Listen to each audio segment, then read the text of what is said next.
Hey guys, it's Camelback Studios here and welcome back to another video. In today's video, we're going to be counting down the top 10 airtime moments on roller coasters at Six Flags Great Adventure. Before we get into the video, I do want to preface a couple things. For those of you who don't know, airtime is a moment on a roller coaster or any ride where you experience uplift forces or weightlessness. This can be in the form of pure zero G's, where you feel completely weightless, floater airtime, where you feel a sensation of floating, or ejector airtime, where you feel yourself being absolutely pulled out of the seat. I tend to be more favorable of ejector airtime, and that will definitely be shown throughout this list. And in this video, I'm looking only at roller coasters, and obviously Great Adventure, not all of their roller coasters are airtime focused, so you're going to see a lot of coasters have repetitions on this list. So I tried to keep it a little limited and try to include other coasters' best airtime moments to get away from rides like just El Toro or Jersey Devil, because they will be on here a lot. But I do have a couple honorable mentions before we begin. These include Skull Mountain's first drop, which is very surprising for a family coaster. Green Lantern's mid-course drop, which while you're standing and dropping at a pretty decent angle with some good speed, you actually get some really nice floater airtime and a really weird sensation. Jersey Devil's dive loop.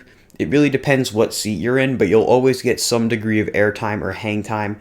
And Nitro's final bunny hills. The reason these aren't higher is because it's just very inconsistent.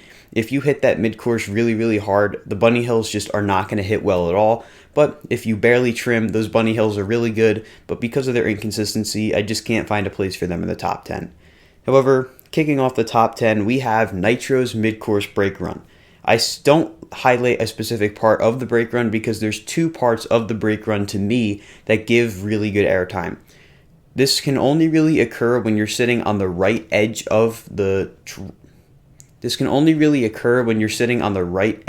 row, as when you first pop up into the mid-course brake run, the way the banking is set up, you actually get a ridiculous moment of ejector airtime when you're in the right edge, just because of the way the heart lining is, and it's always one of my favorite moments on the ride, and it's a reason why I always sit on the right edge if I can.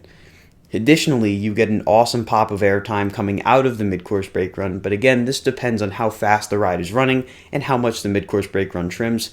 In the morning when Nitro is running really slow or in cold weather, that pop into the mid-course just isn't as good as it usually is, and of course, if it trims too hard, the drop off the mid-course will have varying degrees of airtime, though typically I tend to find that this part of the ride is a really good highlight of Nitro. Moving on to number 9, we have Jersey Devil's Camelback Airtime Hill. This is technically the second or third element of Jersey Devil, depending on the way you count it, but it comes right after the dive loop, and of course, this depends on how fast the ride is running, but when the ride is running at its full potential, this ride gives you really good airtime, especially during this element. This is one of the most awesome, great hitting ejector airtime hills. It's really sustained, and you just feel yourself getting pulled out of your seat, and it's very different from front to back. In the front row, you feel that pull immediately, the first bit of the airtime hill, and then it slowly gets weaker. While in the back row, it starts off as weak floater and then eventually turns into ridiculous ejector airtime. This ride overall has a lot of really good airtime moments, and we will continue to see more of them pop up throughout the list, but this is definitely one of the better ones as it has some of the most sustained airtime out there. Moving on to number 8, we have the second Camelback on Nitro. For those of you who don't know what I'm talking about, this element comes right after that hammerhead turnaround, and this I think is agreed upon by most people that ride Nitro that this is one of the most consistent, best parts of Nitro, and this is the highest placing aspect of Nitro on this list. This hill always hits. Even when it's running slow, you'll get decent floater over the hill, but when it's running fast, you're getting really strong floater to even flagector airtime. This element always hits no matter what seat you're in, front row, middle row, back row. You're just floating out of your seat for the whole element, and in a way that the other hill on Nitro, the first Camelback, just doesn't do.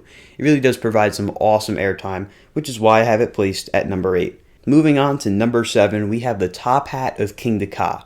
Now, it really does depend how fast King to Ka launched during your ride.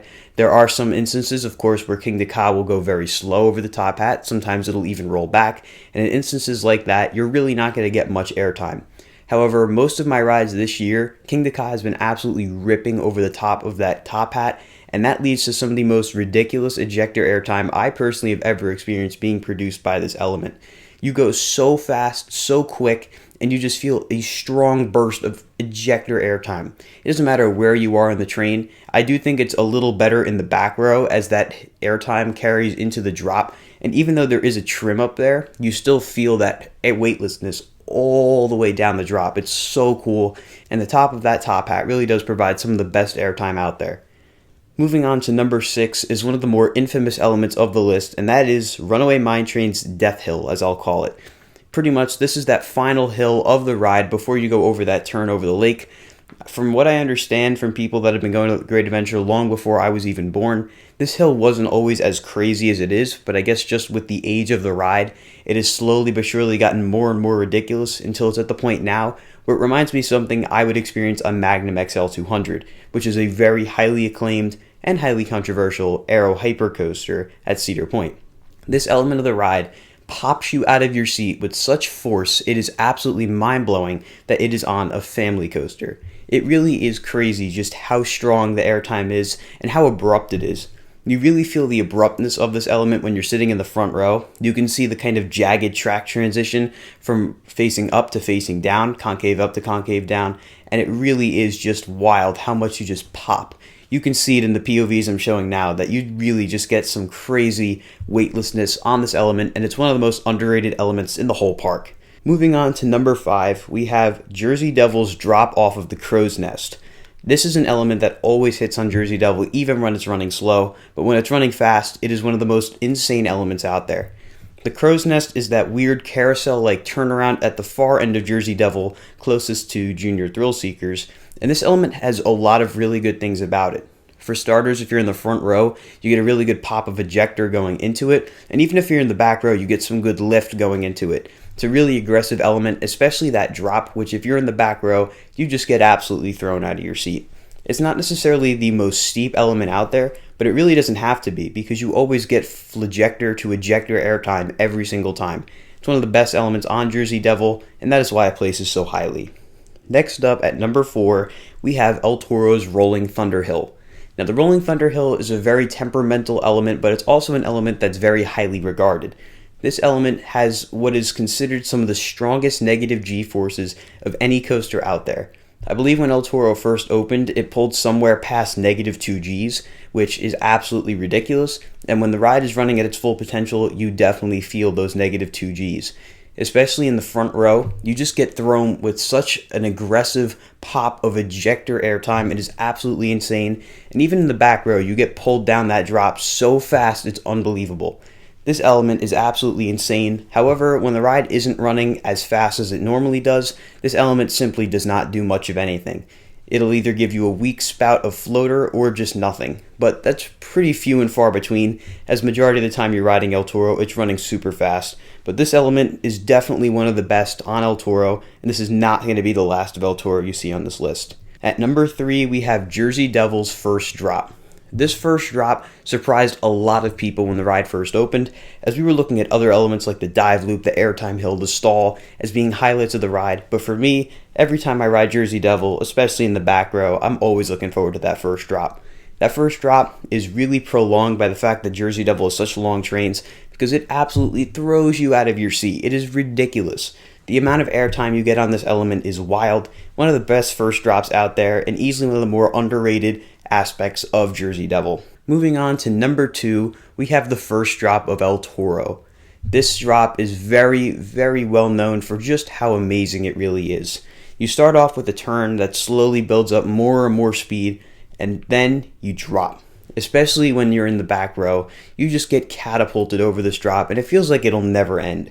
It's not necessarily the most steep drop out there at 76 degrees, but the way it's profiled really does make the element stand out and pop much more so than other rides, and this is easily one of the best, if not the best first drop out there in my opinion. However, it's not the best airtime moment on El Toro, as the number 1 spot goes to El Toro's double Camelback. No matter how fast, how slow, where you're sitting, on El Toro, these two elements are consistently the greatest moments of airtime I personally have ever experienced. They have such strong and consistent ejector airtime, it is absolutely insane. When I say that you can literally ride anywhere and you will still get thrown out of your seat, I mean it. I like trying every different row on El Toro just to see which row will change the forces just a little bit. In some rows, you get absolutely thrown out of your seat because of the jackhammering that tends to carry through some of the ride. Other rows, it's very smooth and you feel the airtime, but not in an aggressive way. And other rows, it's totally different than that. These elements are just so good, and they've been talked about to death, especially with that giant roar they produce. So I'm going to stop there with my list for the top 10 great adventure roller coaster airtime moments. If you guys agree or disagree with my rankings, let me know down in the comments below. If you enjoyed this video, be sure to like and subscribe to Hollywood Studios, and I'll see you all in the next video. Goodbye, guys.